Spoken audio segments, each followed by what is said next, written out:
बीड खंडणी प्रकरणामधील फरार आरोपी वाल्मिक कराड अखेर पोलिसांना शरण। पुणे सीआयडी कार्यालयामध्ये वाल्मिकची 3 तास चौकशी।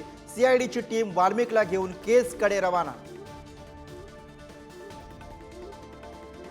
वाल्मिक कराडच्या शरणागतीसाठी 2-3 दिवसांपासून सेटिंग सुरू होतं। जितेंद्र आव्हाड यांचं वक्तव्य तर संतोष देशमुख हत्या प्रकरणामध्ये कराडवर गुन्हा दाखल करा, खासदार बजरंग सोनवणे यांची मागणी। मुख्यमंत्री फडणवीसांच्या कडक ॲक्शनमुळेच वाल्मिक कराड सीआयडी पुढे शरण। आमदार सुरेश धस यांची प्रतिक्रिया, सर्व आरोपींची संपत्ती जप्त करण्याची मागणी।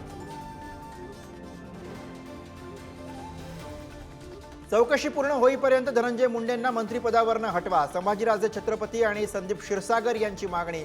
तर विरोधकांचं राजकारण त्यांना लखलाप, मुख्यमंत्र्यांचं वक्तव्य। गुन्हेगार शरण येईपर्यंत पोलीस काय करत होते? अटकेसाठी एवढा वेळ लागत असेल तर न्यायाचं काय? कराडच्या शरणागतीवरती संतोष देशमुखांची मुलगी वैभवीची प्रतिक्रिया। माफी मागितल्याबद्दल अभिनेत्री प्राजक्ता माळीकडनं आमदार सुरेश धस यांना धन्यवाद।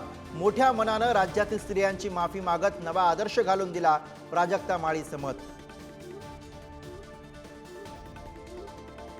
संतोष देशमुख हत्येच्या निषेधार्थ राज्यामधील ग्रामपंचायती 3 दिवस बंद। आरोपींना तातडीनं अटक करण्याची मागणी, अन्यथा 7 जानेवारीला मुंबईमध्ये धरणं आंदोलनाचा इशारा।